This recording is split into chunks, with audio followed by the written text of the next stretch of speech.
Welcome back to your channel. आज हम लोग स्टार्ट करेंगे असहयोग आंदोलन यानी non cooperation movement in Bihar, क्योंकि ये बिहार स्पेशल सीरीज चल रहा है और इंडियन हिस्ट्री में हम लोग अभी एंशिएंट इंडिया से स्टार्ट लिए हैं। उसका भी काफी चैप्टर कंप्लीट हो चुका है। आप लोग प्लेलिस्ट जाकर के जरूर चेक कीजिए। तो शुरू करते हैं। देखिए, नॉन कोऑपरेशन मूवमेंट को समझना है, ठीक है। अब नॉन कोऑपरेशन मूवमेंट बिहार का भी हम लोग पढ़ रहे हैं, बट हम लोगों को थोड़ा बहुत तो non cooperation movement as a whole समझना ही पड़ेगा। तो देखते हैं। देखिए, हुआ क्या सबसे पहले नॉन कोऑपरेशन मूवमेंट के समय में, आपको याद हो कि 1919 का जमाना याद कीजिए। 1920 में नॉन कोऑपरेशन मूवमेंट 1 अगस्त 1920 से शुरू हुआ, मगर आप 1919 का जमाना याद कीजिए तो दो प्रॉब्लम। पहला, जालियांवाला बाग मैसेकेयर चल रहा था, और दूसरा जो आपका प्रॉब्लम है वो क्या चल रहा है, खिलाफत मूवमेंट।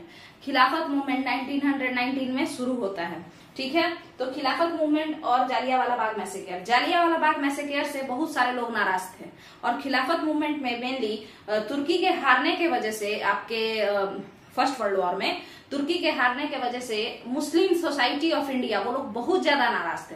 जालियांवाला बाग से तो थे ही, उसके साथ साथ इससे भी नाराज थे बहुत ज्यादा। तो उस वजह से खिलाफत मूवमेंट और जालियांवाला बाग दोनों लोग हो गए। तो अब क्या हुआ कि जो हिंदू सोसाइटी हुआ वो भी, जो मुस्लिम सोसाइटी हुए, जो सिख सोसाइटी हुए, सारे लोग इन अंग्रेजों से नाराज हो गए। जितने भी लोग थे सब इन अंग्रेजों से नाराज हो गए। तो होता क्या है कि खिलाफत मूवमेंट तो अपना अलग चल रहा था, है ना, क्योंकि आपको पता होगा कि आपका ये जो मतलब मुसलमान और हिंदू, ये लोग कांग्रेस का एक तरीके से समझ लीजिए क्या हो गया था, मुस्लिम लीग एक अलग निकल गया था। और मुस्लिम लीग में ज्यादातर मुसलमान थे और वो लोग सपोर्ट नहीं कर रहे थे कांग्रेस का, और कांग्रेस सपोर्ट नहीं करता था मुस्लिम लीग का। तो इस तरीके का हिसाब किताब था। मगर हुआ क्या इसमें कि अब सभी लोग नाराज हो गए। पहले तो ये लोग फूट डालो शासन करो कर लिया 1909 के मॉर्ले मिंटो रिफॉर्म के तहत, मगर उसके बाद अब सारे लोग नाराज चल रहे हैं आपसे, मतलब अंग्रेजों से। सिख भी नाराज चल रहे थे, सिख नाराज चल रहे थे अलग। इसके अलावा आपका हिंदू लोग अलग नाराज। क्यों? क्योंकि भाई जालियांवाला बाग मैसेकेयर सबको बुरा लगा। मुस्लिम लोग भी नाराज। क्यों? क्योंकि एक तो जालियांवाला बाग मैसेकेयर बुरा लगा, एक तो जालियांवाला बाग मैसेकेयर बुरा लगा, ऊपर से एक वादा भी किया गया था 1914 में, 1914 में एक वादा किया गया था कि अगर जो ये लोग सारे लोग इंडियन लोग ब्रिटिशर्स का मदद करेंगे फर्स्ट वर्ल्ड वॉर में, तो इन लोगों को, सारे इंडियन लोगों को क्या मिलेगा, तो सारे इंडियन लोगों को स्वराज मिलेगा, ठीक है। उस पे मतलब स्वराज पे विचार करेगा कौन, ब्रिटिश सरकार। बट ऐसा कुछ हुआ नहीं, तो ये भी एक कारण था। इसके अलावा तो एक कारण जालियांवाला बाग, जालियांवाला बाग एक कारण था आपका। इसके अलावा क्या था कारण? तो कारण था कि भाई स्वराज मांगे थे, दिए तो तुम कुछ भी नहीं, ऊपर से दिया क्या आपको पता होना चाहिए। यहाँ पे पिछले वीडियो में हम बताए हैं कि स्वराज के नाम पे ये लोग प्रोविंशियल डायरकी यानी प्रांतीय द्वैत शासन दिया हम लोगों को। इसके बाद अगर बात करते हैं दूसरा एक और प्रॉब्लम जिसके वजह से ये लोग नाराज थे, खास करके ये था खलीफा। खलीफा के पोस्ट का जो इंसल्ट हुआ, या यूं कहिए कि तुर्की का जो डिसमेंबरमेंट किया गया, तो तुर्की को कई भागों में बांटा गया। कुछ जैसे समझिए, मान लीजिए ये तुर्की है, ठीक है, तो एक ट्रीटी हुआ, एक संधि हुआ after the first world war, treaty of Severus. कौन सा ट्रीटी हुआ थोड़ा बताइएगा? Treaty of Severus. देखिए ध्यान से, यहाँ पे ये जो ट्रीटी था, इस ट्रीटी में, इस संधि में, ये हुआ कब था? मई 1920 में हुआ। ये कब हुआ था? मई 1920 में हुआ था। इस ट्रीटी में हम लोग क्या देखते हैं, इस ट्रीटी में कि ये तुर्की है, तो इस तुर्की के कुछ हिस्सा को ब्रिटेन कहा कि इतना हम रख लेते हैं, ठीक है। उसके बाद कुछ हिस्सा को कहा भाई रसिया तुम इतना रख लो, जो रूस है उसको। उसके बाद कुछ अपने बाकी दोस्तों को, अमेरिका को, कुछ किसी को, यानी कि जो कंट्री फर्स्ट वर्ल्ड वॉर में जो अलाई कंट्री थे उन लोग आपस में तुर्की को बांट लिया तोड़ तोड़ के। ऐसा नहीं कि हिस्सा ले लेके भाग गया, जमीन है तोड़ थोड़ सकते हैं, इलाका बांट लिया, हम लोग रख लेते हैं। तो इसी को हम लोग, ये इसी ट्रीटी के वजह से, इसी ट्रीटी के तहत मई 1920 के इस सेवरस की संधि के तहत ऐसा हुआ, ठीक है। तो अब क्या हुआ कि इसी को हम लोग कहते हैं कि तुर्की का विभाजन हो गया एक तरीके से, या तुर्की को टुकड़ों टुकड़ों में बांट दिया गया, या यूं कहिए कि तुर्की का डिसमेंबरमेंट हो गया। कई सारे मेंबर हो गए इसके, बहुत सारे लोग इसमें अपना अपना हिस्सा लेने लगे। ये बात मुसलमानों को बिल्कुल अच्छा नहीं लगा। तुर्की का खलीफा इन लोगों का रिलीजियस हेड, अब किसी को भी अच्छा नहीं लगेगा कि मेरे रिलीजियस हेड को किस लिए इतना ज्यादा टॉर्चर किया जा रहा है। ठीक है, मुसलमान जो थे वो लोग डिमांड किए थे कि कम से कम खलीफा को जलील मत कीजिएगा, और दूसरा बात ये है कि भले ही सब ले लीजिए, सब रख लीजिए अपने पास, मगर जजीरातुल अरब को मत छुइएगा। अब ये जजीरातुल अरब क्या है, तो जैसे हिंदुओं का 4 धाम है ना, उसी तरीके से मुसलमानों के लिए जजीरातुल अरब है। मतलब अरब के कुछ ऐसे, जैसे फलस्तीन हो गया, ये सब अरब पेनिनसुला, अरब प्रायद्वीप के कुछ ऐसा जगह, मक्का मदीना, ये सब जो है ना वो मत छुइएगा। समझ में आ गया होगा, जजीरातुल अरब मतलब वो पवित्र स्थान है मुसलमानों के लिए, तो उसको मत छुइएगा। बट ये लोग ऐसा कुछ भी नहीं सुना, ये लोग बहुत ही टुकड़ों टुकड़ों में किया और खलीफा को बहुत बेइज्जत भी किया, है ना, उनके साथ बहुत ही मतलब क्रुएलिटी से पेश आया। तो कुल मिला जुला करके ये लोग खिलाफत मूवमेंट इसी वजह से यहाँ पे ले आए। आप लोग को समझ में आया होगा। अब देखिए गांधी जी का दिमाग देखिएगा कि किस तरीके से चलना शुरू हो जाएगा। गांधी जी जो है, ठीक है, अच्छा वैसे तो गांधी जी के साथ भी ये लोग छला है, मतलब गांधी जी को भी ब्रिटिशर्स ठगे हैं। वैसे हम कभी और जब हम लोग मेन टॉपिक पढ़ते रहेंगे तब समझाएंगे। तो गांधी जी के दिमाग में आता है कि सिख तो पहले ही से नाराज हैं। सिख किस लिए नाराज हैं?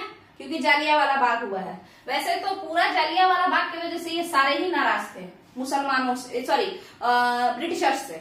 ये भी मुसलमान भी, हिंदू भी और सिख भी, सभी लोग नाराज थे। ठीक है, मगर प्रॉब्लम क्या है, मेनली कौन सबसे ज्यादा होगा, तो ये लोग। इसके अलावा हिंदू भी नाराज थे क्योंकि स्वराज नहीं मिला, और ये लोग वही खिलाफत, ये सब। तो गांधी जी सोचे कि क्यों ना हम सबको एक साथ एक तरीके से क्या कर ले, बांध लें और एक आंदोलन लेकर के चले, एक पर्टिकुलर मूवमेंट स्टार्ट करें। यूनाइटेड होना चाहिए वो मूवमेंट, और सब लोग उसी पे काम करें। क्योंकि मान के चलिए कुछ हिस्सा इधर जा रहा है लड़ने, कुछ हिस्सा इधर जा रहा है और कुछ हिस्सा इधर जा रहा है, तो इतने बड़े ब्रिटिश सत्ता को हराने के लिए टुकड़ों टुकड़ों में लड़ने से अच्छा है एकदम एकजुट हो जाओ और उसके बाद लड़ना शुरू करो। तो यहाँ पे यही बोलते हैं आपके कौन, गांधी जी। तो गांधी जी का माइंडसेट आता है किस चीज के लिए, सुनिएगा। गांधी जी को एक आइडिया आता है कि क्यों ना हम जा करके खिलाफत आंदोलन के नेता मोहम्मद अली और शौकत अली से मिले। गांधी जी सोचते हैं कि जाते हैं मोहम्मद अली और शौकत अली से मिलते हैं। ठीक है, तो यहाँ पे देखिए गांधी जी मोहम्मद अली और शौकत अली को फोन लगाते हैं। समझिएगा, उस समय फोन नहीं था, मतलब एक तरीके से संदेश पहुंचाते हैं। तो जब उनको मोहम्मद अली और शौकत अली को बोलते हैं कि हम आपसे मिलना चाहते हैं, तो वो लोग काफी इज्जत से इनको बुलाते हैं। कब बुलाते हैं और कहाँ बुलाते हैं, तो दिल्ली में बुलाते हैं। तो ये जो दिल्ली का कमेटी, मतलब दिल्ली कॉन्फ्रेंस होता है, दिल्ली कॉन्फ्रेंस कब होता है, 23 नवंबर को, 23 नवंबर 1919 को ये दिल्ली में खिलाफत कमेटी का या खिलाफत कॉन्फ्रेंस का आयोजन होता है। मतलब खिलाफत मूवमेंट के लोग, खिलाफत मूवमेंट के सभी मुसलमान वहां पे आए रहते हैं, जिसको हम लोग खिलाफत कॉन्फ्रेंस या खिलाफत कमेटी कह रहे हैं। समझिएगा, दिल्ली खिलाफत कॉन्फ्रेंस। चलिए, इसके बाद यहाँ पे गांधी जी जाते हैं मिलने, किससे, सारे खिलाफत मेंबर्स से। जब गांधी जी यहाँ जाते हैं तो इन्हीं को लोग प्रेसिडेंट बना देते हैं। गांधी को सभी लोग इज्जत देने के लिए गांधी जी को प्रेसिडेंट बना देते हैं, बोलते हैं गांधी जी आप ही बन जाइए। ठीक है, तो ये बन गए अभी दिल्ली कॉन्फ्रेंस ऑफ खिलाफत कमेटी के अध्यक्ष, या यूं कहिए प्रेसिडेंट। ठीक है, गांधी जी इस 23 नवंबर 1919 के दिल्ली कॉन्फ्रेंस में कहते हैं, क्या कहते हैं, तो वो कहते हैं कि क्यों ना हम लोग एक साथ मिलजुल करके रहा जाए, कितना अच्छा होगा अगर हम लोग एक साथ मिलजुल करके रहें। तो ठीक है, तो मतलब एक साथ मिल करके लड़ें। मतलब क्या किया जाए कि एक असहयोग करते हैं। कहते हैं गांधी जी कि हम लोग ब्रिटिश सरकार का सहयोग करना ही छोड़ देते हैं, हेल्प करना छोड़ देते हैं, क्योंकि ब्रिटिश जो सरकार है वो लोग, अंग्रेज कितने थे, काफी कम थे, और इंडियन बहुत ज्यादा थे, और सारे इंडियन कुछ पैसों के लिए अंग्रेजों का मदद करते थे, उनके साथ काम करते थे ताकि उनका जॉब फिक्स हो जाए, ताकि उनको पैसा मिल जाए अच्छा खासा। तो इस वजह से तो गांधी जी कहते हैं कि हम लोग सब एकजुट हो जाते हैं और किसका सहयोग नहीं करेंगे, किसका हेल्प नहीं करेंगे हम लोग, तो ब्रिटिशर्स का हेल्प नहीं करेंगे। झगड़ा करने के लिए नहीं कहते हैं, नॉन वायलेंस। ठीक है, नॉन वायलेंस तरीके से बस हम लोग हेल्प नहीं करेंगे, काम कुछ नहीं करेंगे, हम लोग अपने काम से काम रखेंगे, ऐसा कहते हैं गांधी जी। ठीक है, बट 23 नवंबर 1919 ईस्वी को इन लोगों को, खिलाफत मूवमेंट वाले लोगों को गांधी जी पे भरोसा नहीं रहता है, वो लोग किसके पास चले जाते हैं, वो लोग आपस में डिसाइड करते हैं कि नहीं नहीं अभी ब्रिटिशर्स जो है अंग्रेजों से अभी बात कर लेते हैं, देखो शायद अंग्रेज तुर्की के खलीफा का इज्जत रहने दे, ठीक है। तो इस वजह से ये लोग इस तारीख को दिल्ली कॉन्फ्रेंस में गांधी जी का जो अध्यक्षता में खिलाफत का दिल्ली कॉन्फ्रेंस हुआ उसमें नहीं मानते हैं, साथ में आने के लिए, मतलब हिंदू मुस्लिम या मुस्लिम लीग और कांग्रेस एक साथ आने के लिए नहीं मानता है। मुस्लिम लीग के लोग, मेनली खिलाफत मूवमेंट वाले लोग मना कर देते हैं कि हम लोग साथ में नहीं काम करेंगे, आप अपना मूवमेंट अलग चलाइए, जो भी चलाना है, सहयोग आंदोलन चलाना है, जो भी चलाना है, हम खिलाफत मूवमेंट अलग चलाएंगे। बट उसके बाद यही होता है, कब, मई 1920 में इस ट्रीटी ऑफ सेवरस के बाद, मई 1920 में इस ट्रीटी ऑफ सेवरस के बाद तुर्की टूट गया, खलीफा भी बेचारे बहुत ज्यादा उनके साथ अन्याय हुआ खलीफा के साथ। उसके बाद क्या हुआ कि यहाँ के मुसलमान, भारतीय मुसलमान जो हैं, फिर से गांधी जी को कॉल मिलाते हैं, ठीक है।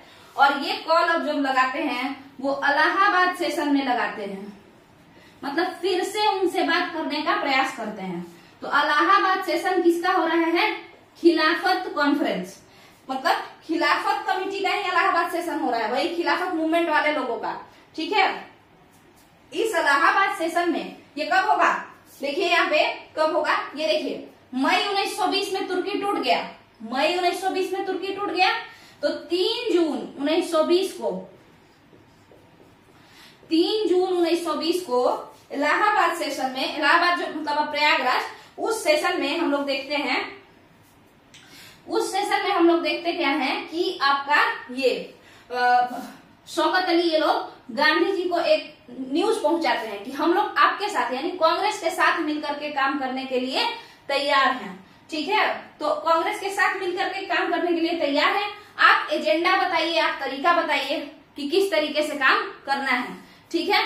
तो आगे समझते हैं, देखिए यहाँ पे इसके बाद अगर हम आगे समझे 3 जून 1920 को, तो यहाँ पे गांधी जी कहते हैं भाई कि सहयोग नहीं करेंगे किसी के साथ, तो एनसीएम, नॉन कोऑपरेशन मूवमेंट, असहयोग आंदोलन, ठीक है। नॉन कोऑपरेशन, नॉन मतलब नहीं, कोऑपरेट करना मतलब सहयोग करना, नॉन कोऑपरेट मतलब नहीं कोऑपरेट करना, सहयोग नहीं करना, तो नॉन कोऑपरेशन मूवमेंट, ये इसका नाम रखते हैं गांधी जी, और इसी में खिलाफत मूवमेंट का भी नाम जोड़ देते हैं। तो खिलाफत असहयोग आंदोलन भी इसको कुछ लोग कहते हैं, या असहयोग खिलाफत आंदोलन, ये दोनों साथ में जुड़ जाता है। जो 1919 में खिलाफत शुरू हुआ, ये आज साथ में जुड़ गया कि अब एक ऐसा आंदोलन होगा जो कि खिलाफत और कांग्रेस दोनों करेंगे, और उस आंदोलन को कहा जाएगा नॉन कोऑपरेशन मूवमेंट, ठीक है। खिलाफत वाले लोग और कांग्रेस वाले लोग, देखिए यहाँ पे इसको मिटा देते हैं, खिलाफत वाले लोग और कांग्रेस वाले लोग दोनों लोग मिल जाएंगे, और ये जो मूवमेंट होगा, इस मूवमेंट को कहा जाएगा एनसीएम, नॉन कोऑपरेशन मूवमेंट। तो 3 जून 1920 को गांधी जी यहाँ पे सारा डील कर लिए। अब आगे का समझिएगा कि किस तरीके से क्या क्या हुआ। गांधी जी तो तैयार हो गए साथ में काम करने के लिए, बट आप बताइए सारे कांग्रेस से पूछे गांधी जी? नहीं पूछे, वो किसी से पूछे नहीं, पहले यहाँ पे सेटल कर लिए, सोचे वहां जाके सेटल कर लेंगे, ठीक है। बट कांग्रेस के कुछ मेंबर नहीं मान रहे थे, मतलब जैसे कुछ लोग जो है कांग्रेस के, वो लोग नहीं मान रहे थे, तो इस वजह से थोड़ा बहुत प्रॉब्लम क्रिएट हो रहा था। तो उस वजह से गांधी जी सोचे कि ठीक है कोई बात नहीं, हम क्या करेंगे, हम अलग से मूवमेंट स्टार्ट करते हैं, ठीक है, अलग से मूवमेंट स्टार्ट करते हैं, और कांग्रेस अपना मतलब धीरे धीरे हम मना लेंगे, ऐसा सोच करके वो विदाउट कांग्रेस के परमिशन के 1 अगस्त 1920 को, कब, 1 अगस्त 1920 को, 1 अगस्त 1920 को एनसीएम लॉन्च कर देते हैं, असहयोग आंदोलन का शुरुआत कर देते हैं। आपको समझ में आ गया होगा। अब इसके बाद क्या होता है, इस असहयोग आंदोलन का तो शुरुआत हो गया, अब असहयोग कैसे करें, पिटाई करना नहीं है किसी का, तो कैसे असहयोग करें, तो इसी के लिए लाला लाजपत राय से ये लोग मिलते हैं। आखिर लाला लाजपत राय से क्यों मिलते हैं, उस पे चर्चा करते हैं। देखिए 2 मिनट रुक जाइए, यहाँ पे हम बताते हैं, आप लोग इसका स्क्रीनशॉट ले लीजिए ताकि थोड़ा सा सही रहेगा। चलिए अब देखते हैं। अगर आप लोग को ये वीडियो थोड़ा सा मतलब कैसा, इंटरेस्टिंग लग रहा हो या नॉलेजेबल, इंफॉर्मेटिव, जो भी कहिए, तो आप लोग इस चैनल को सब्सक्राइब कीजिए अगर आपको लगता है कि मतलब ये चलाने लायक है तो, ठीक है। अगर मतलब ग्रोथ के लायक है चैनल तो सब्सक्राइब कीजिए। अगर आपको नहीं भी सही लग रहा है तो आप ही लोग बताएंगे नीचे कमेंट में कि कैसे सुधार किया जा सकता है, तो उस तरीके से हम धीरे धीरे सुधार कर लेंगे, ठीक है। बाकी हम आगे चलते हैं लेकर के। वैसे मेरा एम यही है कि हम पूरा का पूरा यहाँ पे एसएसटी और साइंस कंप्लीट करवाएं। इसके अलावा एनसीईआरटी सीरीज भी कंप्लीट कराएंगे और सीटेट के लिए एनसीईआरटी सीरीज बेसिकली वो होगा, और सीडीपी का जो है सीटेट वालों के लिए, उसके लिए हम किसी और टीचर को यहाँ पे बुला करके कंप्लीट करवाएंगे। इसके बाद बैच जो लॉन्च करेंगे हम, तो उस बैच में फर्स्ट 1000 सब्सक्राइबर को फ्री में वो बैच गिव अवे देंगे हम। तो आप लोग देखिए, अगर सही लग रहा है, अगर आपको समझ में आता है, देखिए कुछ लोगों को किसी और टीचर से समझ में आता है, कुछ लोगों को किसी और टीचर से समझ में आता है। कई बार ऐसा होता है कि मतलब कुछ लोगों का समझ में नहीं आ पाता है, टीचर उतना सही से नहीं पढ़ा रहे हैं, तो आप लोग खुद बताइए कि कैसा पढ़ा रहे हैं। अगर नहीं सही से पढ़ा रहे हैं तो बताइए तरीका कैसे सही किया जाए। बाकी ये सब जो प्रॉब्लम है ना, जैसे लाइटनिंग का प्रॉब्लम या कभी कभार आवाज का प्रॉब्लम, तो अभी उतना ज्यादा मतलब मेरे पास मनी इशू, मोनेटाइजेशन अभी हुआ नहीं है, और जब तक आप लोग सपोर्ट नहीं कीजिएगा तब तक ऐसा होगा भी नहीं। तो देखिए आप लोग खुद ही, बाकी सब आप लोग संभालिए। मेनली फोकस हम ये करते हैं कि यहाँ पे किस तरीके से इस कंटेंट को अच्छा से अच्छा हम बनाने का कोशिश करेंगे। बाकी आप लोग सपोर्ट तो करते ही रहिएगा अगर आप लोग को सही लगेगा तो चलते हैं आगे, देखते हैं हम क्या कह रहे थे। तो हम ये कह रहे थे कि गांधी जी जब कांग्रेस वालों को मनाने गए, कब मनाने गए, देखिए 1 अगस्त 1920 ईस्वी को, 1 अगस्त 1920 ईस्वी को गांधी जी बिना कांग्रेस से पूछे एनसीएम लॉन्च कर दिए, नॉन कोऑपरेशन मूवमेंट लॉन्च कर दिए, असहयोग आंदोलन लॉन्च कर दिए, ठीक है। अब असहयोग कैसे करें, क्या करें, क्योंकि हम कह रहे हैं, गांधी जी कह रहे हैं कि किसी से लड़ाई झगड़ा नहीं करना है, तो फिर कैसे असहयोग करें। तो इसके लिए गांधी जी को कोई सपोर्ट तो कर नहीं रहा था, कांग्रेस वाले तो कर ही नहीं रहे थे, तो गांधी जी सोचे कि किससे मिला जाए। तो याद आया उनको कि किस तरीके से, याद कीजिए वो समय स्वदेशी मूवमेंट 1905, स्वदेशी मूवमेंट 1905 में तिलक किसी को झगड़ा करने के लिए नहीं कह रहे थे, वो कह रहे थे कि हम लोग अपने देश का सामान यूज करेंगे और ब्रिटिशर्स का किसी भी काम में सहायता नहीं करेंगे, ना उसके अंदर हम कोई काम करने जाएंगे, मतलब उनके साथ हम कोई काम नहीं करेंगे। अगर वो लोग हम लोग को स्वराज नहीं देंगे ना, तो हम लोग उनके यहाँ नेता भी बनने नहीं जाएंगे। क्यों? क्योंकि हम उनके अंडर में नेता क्यों रहे, हम लोग बराबर के नेता क्यों ना रहे। ये सब पूरा एकदम सेल्फ रिस्पेक्ट वाला बात था, किसका, तिलक का, कि हम लोग बराबर के लोग हैं ना। मान के चलिए कि एक नेता है किसी देश का, दूसरा नेता है किसी देश का, तो दोनों सेम पोस्ट के हुए ना। ऐसा थोड़ा है कि ये नेता बड़े हो गए और ये छोटे हो गए। तो वही तिलक बोले कि हम अंडर में नहीं बनेंगे नेता किसी के, स्वराज दो हमको, सब लोग बराबर के नेता बनो तब ठीक है।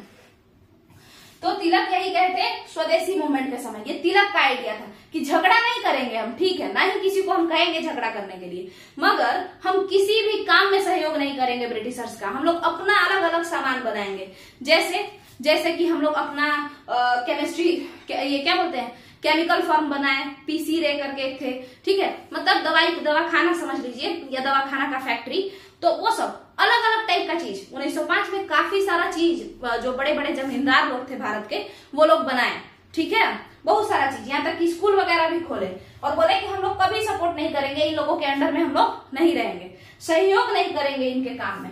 तो ये कॉन्सेप्ट कौन दिए थे कि हम नहीं सहयोग करेंगे, भले झगड़ा नहीं करेंगे, वो दिए थे तिलक, बाल गंगाधर तिलक। कब दिए थे? 1905 में, स्वदेशी मूवमेंट के समय में। सब अपने ही देश का यूज करेंगे, इन विदेशियों के चक्कर में नहीं रहेंगे। बट तो गांधी जी सोचे कि चलो, ये कैसे नेता थे, गरम दल के नेता थे, है ना, ये गरम दल वाले थे। गरम दल नरम दल आप लोग को पता होगा, सूरत विभाजन के समय में लाल बाल पाल, है ना, तो लाल से लाला लाजपत राय, तो तिलक थे, उसके अलावा लाला लाजपत राय हो गए और बिपिन चंद्र पाल हो गया।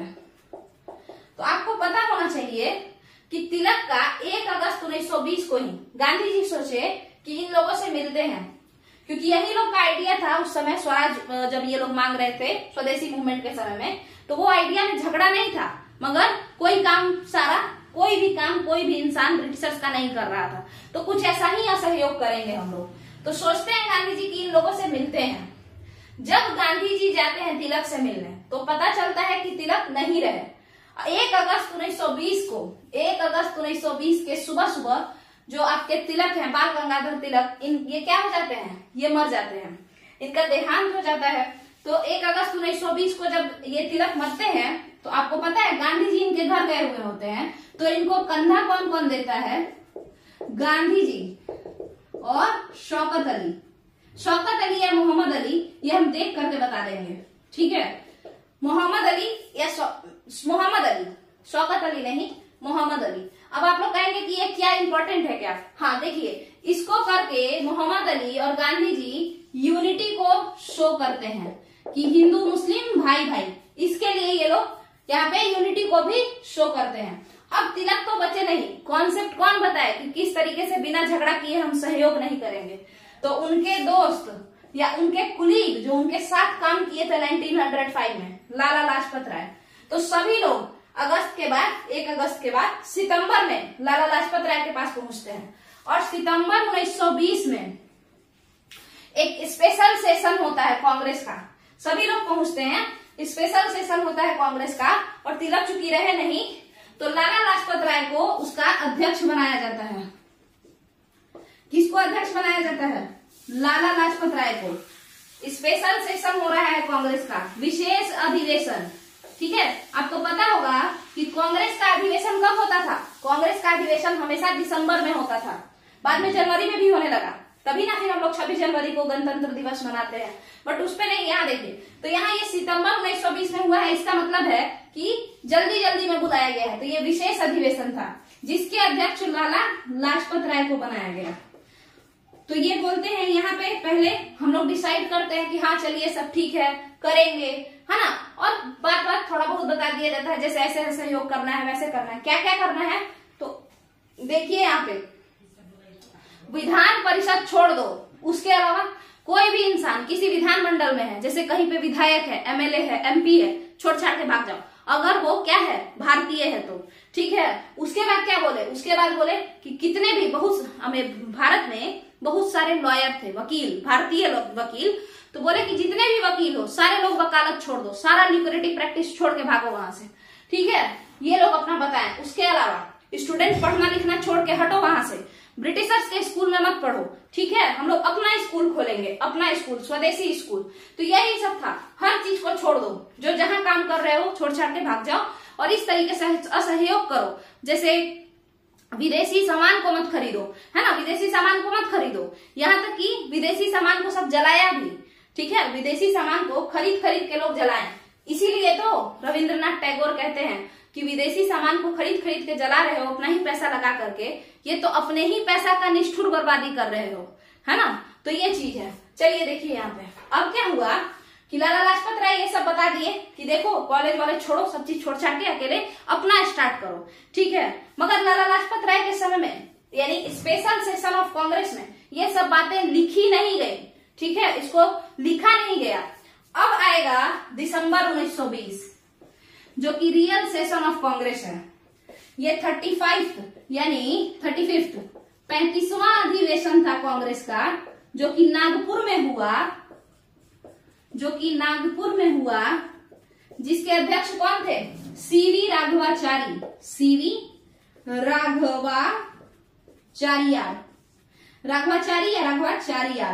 ठीक है। तो ये थे सीवी राघवाचारियार, ये अध्यक्ष हैं, प्रेसिडेंट हैं। ये बैठे हुए थे, सारे कांग्रेस के लोग बैठे हुए थे। और जो लाला लाजपत राय के समय में सितंबर 1920 में जितनी भी बातें हुई थी स्पेशल सेशन, ये कलकत्ता में हुआ था। क्वेश्चन पूछ देता है, इसलिए आप लोग को याद रखना पड़ेगा। ये वाला नागपुर में, ये वाला कलकत्ता में। तो कलकत्ता सेशन में जितनी भी बातें हुई थी कि ऐसे ऐसे छोड़ना है, सबको यहाँ पे कॉपी में लिखा गया। कॉपी में देखिए, जैसे पॉइंट 1, तो पॉइंट 1 वकालत छोड़ो। पॉइंट 2, तो पॉइंट 2 है कि विधायिका छोड़ो। विधायिका मतलब क्या होता है? लेजिस्लेटिव काउंसिल, ये सब एमपी एमएलए हो, छोड़ दो। पॉइंट 3 पढ़ना छोड़ो। तो ये सारी चीज पढ़ना मतलब साथ पढ़ना छोड़ो नहीं, मतलब ब्रिटिशर्स के स्कूल में जाकर पढ़ना छोड़ो, इस तरीके से विदेशी सामान खरीदना छोड़ो, ऐसे करके पॉइंट में बहुत सारा एक पेपर पे लिखा गया, ठीक है। और ये पेपर पे कौन लिखे थे, वो लिखे थे सीआर, ठीक है। यानी ये कौन थे, ये अभी 1920 चल रहा है, चित्तरंजन दास, चित्तरंजन दास लिखे थे इसको, ठीक है। और यही चित्तरंजन दास जो है इसका रिजोल्यूशन लेकर के आते हैं, ठीक है, सीआर। तो यहाँ पे ये लेकर के आते हैं और उसके बाद बताते क्या है, बताइएगा। उसके बाद क्या बताते हैं कि ये सब जो है यही सबको फॉलो करना है। तो अब क्या हो गया, ये फॉर्मल डिक्लेरेशन हो गया। आप इसको कह सकते हैं कि ये असहयोग आंदोलन के लिए नागपुर का फॉर्मल डिक्लेरेशन है, ठीक है ना। तो नॉन कोऑपरेशन का मूवमेंट का कैसे कैसे काम करना है, इसी का ये डिक्लेरेशन हुआ। सीआर बताएं, ठीक है, सीआर ने ही इस रिजोल्यूशन को पास किया। रिजोल्यूशन को पास करना मतलब कि ये पूरा कागज पे लिख के उसके बाद अध्यक्ष के सामने पेश कर देना, ठीक है। ये आपका कंप्लीट हो गया। आप लोग अब इसका क्या कीजिए, स्क्रीनशॉट ले लीजिए। देखते हैं आगे। तो सीआर ने जब बता दिया, सीआर देखिए यहाँ पे समझिएगा, सीआर सी राजगोपालाचारी को कहते हैं। सीआर यहाँ हम लिखे तो कुछ लोग सीआर को सी राजगोपालाचारी समझ लेंगे। सीआर दास, चित्तरंजन दास, इनका टाइटल था देश बंधु, ठीक है। तो सीआर दास जो है नागपुर रिजोल्यूशन लाते हैं जिसमें ये सब लिखा रहता है। अब यही पेज लेकर के मोहम्मद अली और गांधी जी देश दुनिया घूमना शुरू करते हैं। देश दुनिया मतलब केवल भारत। 1921 में भारत में विजयवाड़ा जाते हैं, वहां जाकर के लोगों को समझाते हैं। तिलक स्वराज फंड इकट्ठा करते हैं कि अब हम लोग दोबारा से उसी स्वराज मॉडल पे काम कर रहे हैं, आप लोग पैसा दीजिए। और ये लोग एक एक रुपया इकट्ठा करके 1 करोड़ रुपया इकट्ठा कर लेते हैं और इसी रुपया से चरखा बांटते हैं, चरखा समिति बना करके चरखा बांटते हैं और कहते हैं कि स्वदेशी कपड़ा पहनेंगे, एक भी विदेशी कपड़ा नहीं खरीदेंगे, ठीक है। तो ये सारा चीज ये लोग करते हैं। इसके अलावा लोगों में प्रचार प्रसार तो करते ही रहते हैं, स्कूल वगैरह खोलना है, ये करना है, वो करना है। आप लोग को समझ में मेरे हिसाब से आ गया होगा कि नागपुर में जब स्पेशल सेशन हुआ तब जाकर के एक तरीके से नॉन कोऑपरेशन मूवमेंट को ठप्पा लग गया कि अब तो कांग्रेस पूरे तरीके से सपोर्ट में है। नागपुर का ये स्पेशल सेशन नहीं है, ये कांग्रेस का जो रियल समय पे जो होता था वही है। जल्दी जल्दी में जो सेशन हुआ था वो सितंबर 1920 में हुआ था कलकत्ता में। कब? जिसके अध्यक्ष लाला लाजपत राय थे। तो ये हो गया। अब हम लोग आ जाते हैं, यहाँ तक का तो आपको असहयोग आंदोलन का थोड़ा मोटा मोटी समझ हो गया होगा, है ना। मगर अब आते हैं अपने बिहार पे कि बिहार के लोगों ने कैसे असहयोग किया। तो बिहार के लोगों का जो असहयोग है वो आपके सामने लिखा हुआ है, तो समझ लेते हैं। देखिए, क्योंकि इस पेपर को अब हम लोग ये पेपर लेके जा रहे हैं बिहार, ठीक है। ये जो पेपर है जो चित्तरंजन दास बनाए हैं, जिसको नागपुर रिजोल्यूशन के नाम से जाना जा रहा है, जो लाला लाजपत राय, ये मेनली कह लीजिए कि वही स्वराज पार्टी कह रहे हैं, ये स्वदेशी मूवमेंट वाले समय में जो दिमाग में था वो सब ये लोग पेपर पे लिख दिए और यही पेपर अब बन गया नागपुर रिजोल्यूशन पेपर, ठीक है। अब ये पेपर लेके जा रहे हैं बिहार में लागू करवाते हैं। चलिए, तो पेपर लिख लेते हैं, लेके चलते हैं। तो आप लोग बताइए कि कैसा लग रहा है इसको पढ़ के, क्या आप लोग को समझ में आ रहा है? अगर आप लोग नीचे कमेंट करके नहीं बताएंगे तो फिर हम कैसे समझ पाएंगे कि कैसा चल रहा है सब चीज। तो थोड़ा सा समय मेरे लिए निकाल करके, मतलब मेरे चैनल के लिए निकाल करके आप लोग प्लीज इस चैनल पे कमेंट करके बताइए कि क्या हम सही से समझा पा रहे हैं या और ज्यादा अच्छे से कंटेंट को सुधारने का जरूरत है। और अगर सही लग रहा है तो आप लोग इस चैनल को प्रमोट कीजिए जहां तक पॉसिबल हो सके। हम तो केवल कंटेंट पे ही फोकस कर सकते हैं, बाकी सब तो आप लोग के हाथ में है। तो चलते हैं आगे, देखते हैं। उसी पेपर को लेके जा रहे हैं हम बिहार, ठीक है। नागपुर रिजोल्यूशन जो चित्तरंजन दास एक पेपर लिखे थे, ठीक है, वही एक कागज पे। तो बोले, चित्तरंजन दास बोले विधायिका छोड़ो, यानी लेजिस्लेटिव काउंसिल में जितने भी लोग बैठे हो या मतलब विधान मंडल कह लीजिए, लेजिस्लेचर में जितने भी लोग बैठे हो सब लोग छोड़ छाड़ के भागो। तो यहाँ ये देखिए, यहाँ पे हम लोग भी बोले कि ठीक है चलो छोड़ देते हैं। तो किसने छोड़ा? सबसे पहले हमारे यहाँ 1920 में प्रेसिडेंट राजेंद्र प्रसाद जो हमारे हैं, डॉक्टर राजेंद्र प्रसाद, वो छोड़ दिए। क्या छोड़ दिए? देखिए, विधायिका कौन कौन छोड़े, तो देखिए यहाँ पे राजेंद्र प्रसाद छोड़ दिए। इसके अलावा बताइए राजेंद्र प्रसाद के बाद वहां देखते जाइए मजहरूल हक छोड़ दिए। आप लोग वहां से लिखते भी जाइए, राजेंद्र प्रसाद हो गए, मजहरूल हक छोड़ दिए। इसके अलावा ब्रजकिशोर प्रसाद छोड़ दिए और मोहम्मद शफी भी छोड़ दिए। मोहम्मद शफी इलेक्शन पिटीशन डालने गए थे, मतलब वो पिटीशन मतलब चुनाव के लिए लड़ने के लिए पिटीशन डाले थे और वो छीन लिए, वापस लेके फाड़ फूड़ के चले आए कि हमको नहीं लड़ना है तुम्हारे लिए इलेक्शन। मतलब तुम अगर राजा बन के और हमको नीचे का नेता समझोगे तो हमको ऐसा इलेक्शन नहीं लड़ना है। तो मोहम्मद शफी तो अपना इलेक्शन पिटीशन फाड़ करके आ गए थे। चुनाव का जो पत्र होता है ना, मतलब फॉर्म भरना, वो फॉर्म फाड़ दिए थे। तो ये है मोहम्मद शफी जो छोड़ दिए। उसके अलावा राजेंद्र प्रसाद जो कि बाद में प्रेसिडेंट बने वो छोड़े। मजहरूल हक छोड़ दिए। मजहरूल हक कौन है, तो आपको होम रूल मूवमेंट के अध्यक्ष यही है बिहार में। पिछले वाले वीडियो में हम होम रूल मूवमेंट बताए हैं, आप लोग जरूर उस वीडियो को देखिए, वो आपको आई बटन पे या फिर लास्ट में वीडियो के जरूर मिल जाएगा। बिहार स्पेशल सीरीज प्लेलिस्ट आप लोग चेक कीजिएगा, ठीक है। इस चैनल का प्लेलिस्ट चेक कीजिएगा, आपको बहुत सारा चीज इसमें देखने को मिलेगा। प्लेलिस्ट में कई सारे प्लेलिस्ट में सब बटा हुआ है। तो ये देखिए कौन कौन छोड़े, तो 4 लोग बेसिकली याद रखिएगा, राजेंद्र प्रसाद, मजहरूल हक, मोहम्मद शफी और ब्रजकिशोर प्रसाद, ठीक है। राजेंद्र प्रसाद, ब्रजकिशोर प्रसाद, मजहरूल हक, मोहम्मद शफी, तो 2 प्रसाद और 2 मुसलमान, ठीक है। तो ये हो गया। अब समझिए ये याद करने का ट्रिक है कि 2 हिंदू 2 मुस्लिम, एकदम इक्वालिटी, ठीक है। राजेंद्र प्रसाद, ब्रजकिशोर प्रसाद, मजहरूल हक, मोहम्मद शफी। अब एक और बात जान लीजिए, ब्रजकिशोर प्रसाद कौन है, क्योंकि कंफ्यूजन होता है ब्रजकिशोर प्रसाद में और ब्रजनंदन प्रसाद में कंफ्यूजन होता है। तो ब्रजकिशोर प्रसाद जो है, ब्रजकिशोर प्रसाद जो है वो जयप्रकाश नारायण के ससुर है, फादर इन लॉ, ठीक है। तो आगे समझते हैं। यहाँ समझिए, अब सीआर दास क्या बोले, सीआर दास बोले लेजिस्लेटिव काउंसिल छोड़ दो। तो कितने लोग छोड़ दिए, 2 हिंदू 2 मुसलमान, राजेंद्र प्रसाद और ब्रजकिशोर प्रसाद, 2 प्रसाद। यहाँ पे मजहरूल हक, म से मोहम्मद शफी, म से मजहरूल हक, म से मोहम्मद शफी। याद हो क्या होगा आप लोग को। आगे समझते हैं। विधायिका के बाद अगर बात करें तो वकालत छोड़ने की जो बात कही गई थी इसमें कि वकालत छोड़ दो, तो यहाँ पे भी राजेंद्र प्रसाद फर्स्ट मार गए, बोले हम छोड़ते हैं चलिए। तो राजेंद्र प्रसाद क्या किए, वकालत छोड़ दिए। इनके साथ साथ ब्रजकिशोर प्रसाद नहीं, ब्रजनंदन प्रसाद, ब्रजनंदन प्रसाद ये दूसरे इंसान है, ब्रजकिशोर प्रसाद दूसरे इंसान है, ये वकालत छोड़ दिए, बोले चलो हम भी छोड़ देते हैं, ठीक है। इसके बाद बताइए, इसके अलावा एक इंसान थे महेंद्र प्रसाद। बीपीएससी वालों खास करके याद रखिए, ये सबका नाम देगा, पीटी में बहुत सारे लोगों का नाम देके पूछता है इसमें से चुनिए कौन कौन थे। तो आप लोग एकदम याद रखिएगा ये सारा नाम। महेंद्र प्रसाद, ठीक है, ये छोड़ दिए। ब्रजनंदन प्रसाद छोड़ दिए, राजेंद्र प्रसाद छोड़ दिए, ठीक है। इसके अलावा एक बहुत इंपॉर्टेंट लीडर अनुग्रह नारायण सिन्हा, ये तो बहुत इंपॉर्टेंट है, अनुग्रह नारायण सिन्हा, ये भी बोले हम वकालत नहीं करेंगे इन लोगों के साथ, छोड़ दिए। समझ में आया।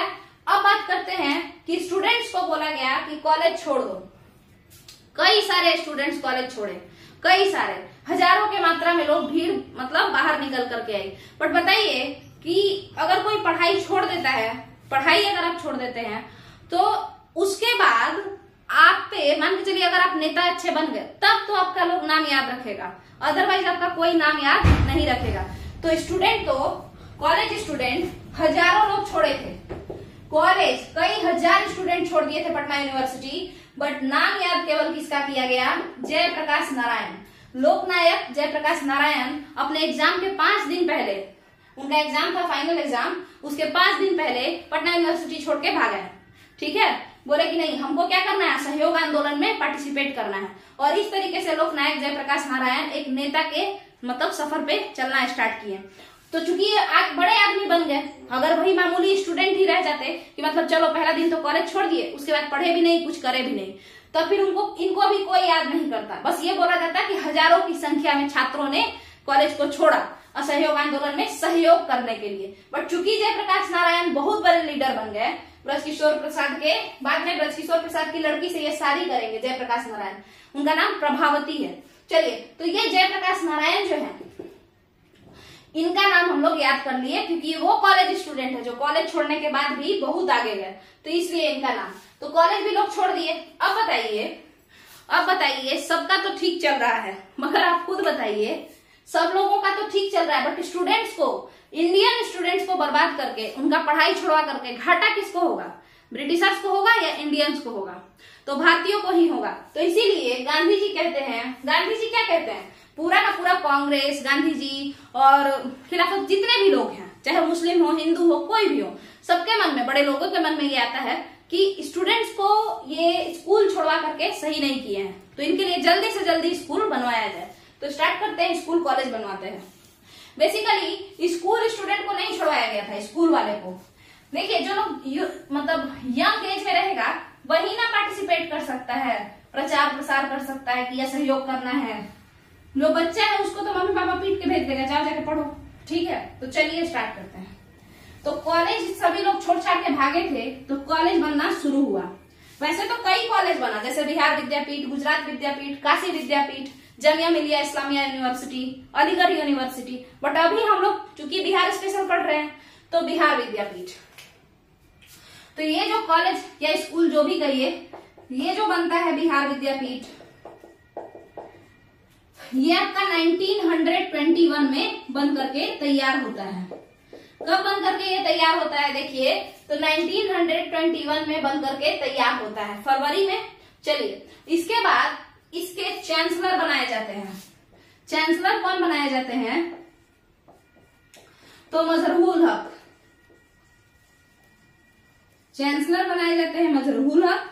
उसके अलावा वाइस चांसलर बनाए जाते हैं ब्रजकिशोर प्रसाद, वही जयप्रकाश नारायण के ससुर जी या फादर इन लॉ कह लीजिए। तो वाइस चांसलर कौन है? देखिए, चांसलर को कुलाधिपति कहते हैं, वाइस चांसलर को कुलपति कहते हैं। तो कुलपति बनते हैं आपके ब्रजकिशोर प्रसाद, ब्रज नंदन नहीं, किशोर, ब्रजकिशोर प्रसाद। किशोरों को पढ़ाने के लिए, युवाओं को पढ़ाने के लिए कुलपति कौन बनते हैं? ब्रजकिशोर। चलिए, और ये प्राचार्य यानी प्रिंसिपल कौन बनते हैं? तो प्रिंसिपल बनते हैं राजेंद्र प्रसाद, डॉक्टर राजेंद्र प्रसाद। ये लोग जो है ये प्रिंसिपल बन जाते हैं। तो इस तरीके से बिहार विद्यापीठ का क्वेश्चन एकदम पक्का तय है, आते रहता है बार बार। कब बना, कौन थे चांसलर, कौन थे वाइस चांसलर, कौन थे प्रिंसिपल, है ना। और ये कहाँ बना? तो बाईपास पे बना, पटना गया रोड बाईपास जो है ना, वहीं पे ये बना हुआ था। अब बात करते हैं सदाकत आश्रम के बारे में। देखिए, पहले तो ये सब छोड़ छाड़ के लोग बैठ गए, यहाँ तक तो है कि जो बोला गया नागपुर रिजोल्यूशन में हम लोग कर लिए, बट उसके बाद बिहार में जो डेवलपमेंट हुआ वो यही सब है। जैसे बिहार विद्यापीठ बना, सदाकत आश्रम जो अभी कांग्रेस का ये है, कांग्रेस का हेडक्वार्टर है अभी वहां पे बिहार का, कहाँ पे? राजापुर पुल साइड में ये देखने को मिलता है सदाकत आश्रम, ठीक है। अगर आप लोग बिहार के होंगे या पटना, स्पेसिफिक तौर पे अगर आप पटना रहते होंगे तो आपको पता होगा। चलिए देखते हैं। तो सदाकत आश्रम ये घर था किसका? मजहरूल हक का, इन्हीं का, मजहरूल हक का घर था। और इसको ये मतलब डोनेट कर दिए एक तरीके से सभी योद्धाओं के लिए, जो वॉरियर्स थे ना उनके लिए, फ्रीडम फाइटर्स के लिए। और यहीं पर ये 30 सितंबर 1921 ईस्वी को दी मदरलैंड लॉन्च किए। दी मदरलैंड एक न्यूज़पेपर है, ठीक है, न्यूज़पेपर है ये दी मदरलैंड, ठीक है। इसके अलावा ये तो हो गया बिहार विद्यापीठ, सदाकत आश्रम। इसके अलावा आप बताइए कि हमेशा से अलग अलग टाइप का स्कूल खुलेगा ना, जैसे देखिए वो उसको क्या कहते हैं, मदरसा, है ना। तो ये मुसलमानों के लिए एक स्पेशल स्कूल खोलने का सोचा गया। और वो कौन सोचे? मौलाना सज्जाद। तो मौलाना सज्जाद, मौलाना है, मौलवी लोग पढ़ाते लिखाते हैं, तो मौलाना सज्जाद ने इमारते सरिया खोला। सरिया कानून होता है ना, शरीयत, ये सब। तो किसके लिए? ये कौन सा पढ़ाई होगा? रिलीजियस पढ़ाई के लिए मौलाना सज्जाद ने अपने से इमारते सरिया खोला। कब खोला? तो 1921 में ही खोला। कहाँ खोला? फुलवारी शरीफ में खोला। अब ये फुलवारी शरीफ कहाँ है? तो ये आपको पड़ेगा, हम बता दें, ये आपको पड़ेगा जहाँ पे आपका एयरपोर्ट है ना, उधर ही। तो फुलवारी शरीफ में खोला किन्होंने? मौलाना सज्जाद ने। इमारते सरिया मतलब जहाँ पे वो इमारत जहाँ पे सरिया का पढ़ाई होगा, शरीयत का, कुरान का, ये सब का जो भी है। तो इमारते सरिया खोला मौलाना सज्जाद ने 1921 ईस्वी में। ये फुलवारी शरीफ में ये अभी भी कार्यरत है। ठीक है, मतलब अभी भी यहाँ पे पढ़ाई लिखाई चलता होगा। तो ये आपका टोटल टू टोटल बात जो है असहयोग आंदोलन का कंप्लीट हो गया। Non cooperation movement in Bihar, और कहीं ना कहीं नॉन कोऑपरेशन मूवमेंट इंडिया में कैसे कैसे चला, क्यों यहाँ पे किस तरीके से ये लोग साथ में आए, कैसे कभी कोई नाराज हो जाता था तो कभी किसी को मनाना पड़ता था। ठीक है, और किस तरीके से फिर हम लोग सोचे कि आखिर असहयोग कैसे करना है, क्यों लाला लाजपत राय को ही लोग अध्यक्ष बनाए पहले, है ना, अदरवाइज तिलक को बनाते, बट तिलक तो उसी दिन उनका जो है स्वर्गवास हो गया। समझ में आ रहा होगा आपको। तो अब हम लोग क्या करते हैं कि यहीं पे बिहार स्पेशल सीरीज को खत्म करते हैं, क्योंकि अभी हमको एनसीईआरटी स्पेशल भी अभी बनाना है एक वीडियो, तो और पीवाईक्यू भी शायद यहाँ पे अभी देखते हैं हम। तो अभी यहीं पे इसको खत्म करते हैं। अगर आप लोग को ये वीडियो सही लगा हो तो आप लोग क्या करेंगे, आप लोग को अच्छे से पता है, सपोर्ट करते रहिए। तो अगर लगता है कि चैनल को ग्रोथ होना चाहिए तभी सपोर्ट कीजिए, तभी सब्सक्राइब कीजिए। और मेरे हिसाब से हम हमेशा अपने आप को कमेंट के हिसाब से, आप लोगों के कमेंट के हिसाब से ढालते रहेंगे। तो अगर कुछ गलत भी लगे ना तो कमेंट में आप लोग जरूर बताते रहिए। चलिए, तो थैंक यू।